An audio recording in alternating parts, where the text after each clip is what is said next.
right. Welcome. 22nd of April, is it? Goodness me, I was saying earlier to Fee, the whole month of April has felt the longest month ever.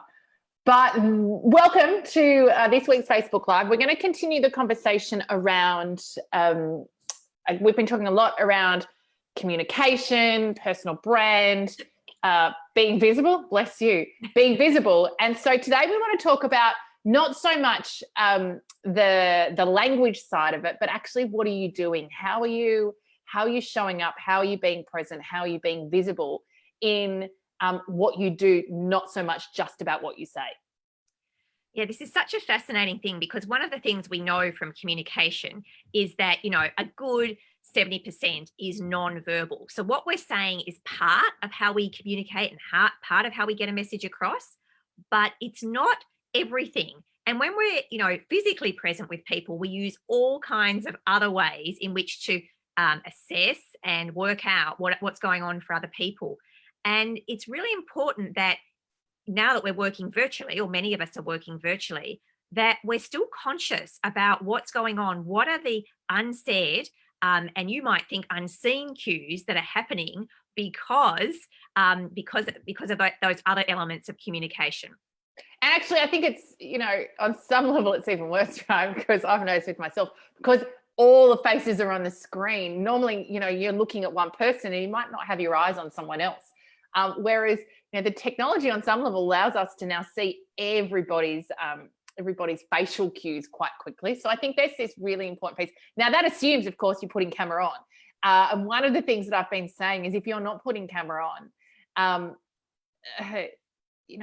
deal with whatever you need to deal with, which is often around vulnerability. I don't want people to see my background. I know Microsoft Teams allow you to blur, and now you've got virtual backgrounds in Zoom. So that allows you, I guess, some tools to be able to manage, so you're not seeing dirty plates on the kitchen or whatever it looks like.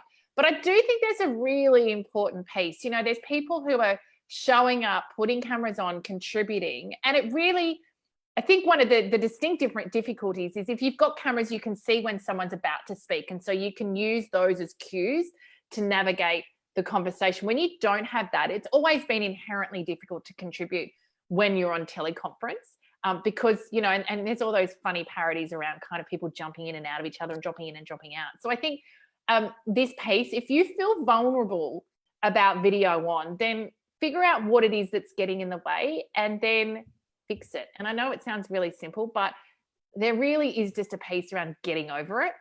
And if that means you make sure that your view, you can't see you because you're self-conscious or, whatever you need to do, whether it's get up, do your hair, fix your background, whatever it needs to do, I think there's a really important piece because the people that are showing up physically in meetings, in conversations, are constantly and consistently building influence, building visibility, and ultimately building their brand. Yeah, this choice to be, and we're talking about seen or not seen, is fundamental. And every time you make a choice to be not seen, which is what having camera off is, you are actually giving a lot of messages and you're sending a lot of communication cues to the other people at the end of the line. And even if you're saying, oh, my intention is not to do that, well, the reality is that's their experience. They can't see you anymore. They can't see how you're responding to what they're saying. They can't see if you've caught the message. They can't see how passionate or engaged or involved you are in the conversation. They're having to make up a whole lot of stuff in their own mind because so much of the communication is missing. And you've got this opportunity to enhance and to build on, expand the way in which you're interacting, and you're actually stopping doing that. And, I would just say you're giving yourself, only about 1 or 2/10 of the ability to communicate as soon as you've got your camera off. So you're making life harder for you, but you're also making life harder for the dynamic of the people around you.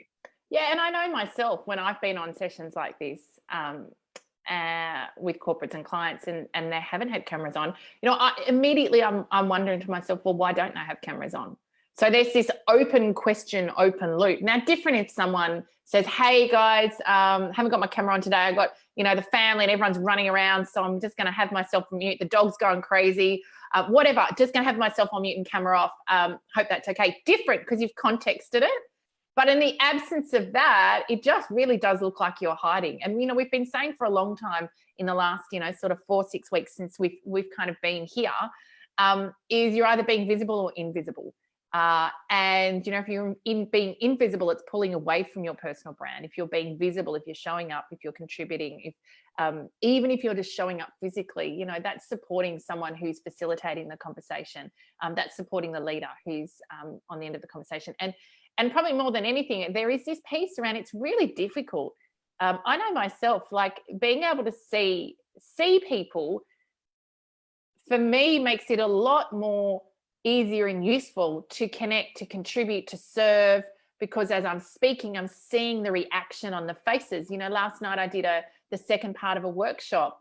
And, the rule is cameras on or kicked off. Like we're quite brutal because that's the expectation walking into it, because it feels a little bit like,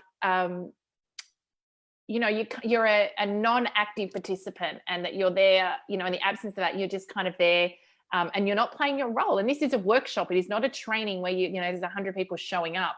And that's true for most of you, right? It's not a training where 100 people are showing up and you're just there to take from the presenter. It is still a two-way dynamic. It is still a two-way conversation. And so it's important that, the other piece is it's everyone's go. You're not there just to be a passenger, you're there to contribute. And so it's important that you do that, not just with what you say, but, in terms of what you do as well. Yeah, the communication impact of camera on and engaged is so different to camera off. And we know that intuitively, and we've had experiences. And when you're on the other side, boy, is it different. So the difference this makes. And if you still persist in whatever's going on, there's something to unpack there for you. And just to acknowledge that first, go, not to be hard on yourself, but hey, I've got something here. Something feels uncomfortable or risky or, that sort of thing. Work on it. Figure it out so that you can be present and so you can contribute fully. And then people get the best of you and they get all that you have to share. And they're not kind of, they're looking at something else, they're doing something else, what's going on. It's beholden on all of us in a time when, virtual communication is essential, that we learn to do this as well as we possibly can. And that's why we're so encouraging of people to make that step and that leap. And, people are forgiving. We can have fun with this. If, my dog starts barking sometimes and, someone needs to come down and grab something from a cupboard behind me and, stuff's going on. Everyone's okay with that these days. It doesn't matter that much. We're not judging that. We're far more interested in really being able to engage with you. Yeah, absolutely. So I think start small. Start in low risk environments where you feel more comfortable. We talk consistently around small acts of confidence, staircasing your way to core confidence, but really starting to lean into the discomfort. Without a doubt, when I first started doing video, I couldn't watch myself back. I still don't love watching myself back, actually, but we do it just so that we constantly up our game. But of course, it's kind of a part of self-consciousness and all of those sorts of things. But, really, it's different for you guys because, you're in a meeting, you're in a conversation. So I think really start small. Select one stakeholder, one dynamic, one Teams meeting, one Zoom that's coming up that you feel like you could lean into, put the camera on, maybe do some prep around, what is the contribution I want to make, and really step up and lean in. Here's the thing. With so many people leaning back and being invisible, you're going to have a bigger impact when you step up and lean in. So we really encourage you to take the opportunities that are in front of you and really start to activate, enhance your communication and build brand at this time. So that's it for this week. Any questions, please pop some comments below. We'll be back next week with you, and some exciting news for you coming up in May that we will share with the community in terms of how you can really start to, move beyond some of the things we've been talking about in the book to a program that we've literally just finished in its pilot phase today. So super excited about sharing that with the community. Definitely. Looking forward to it. Thanks, guys.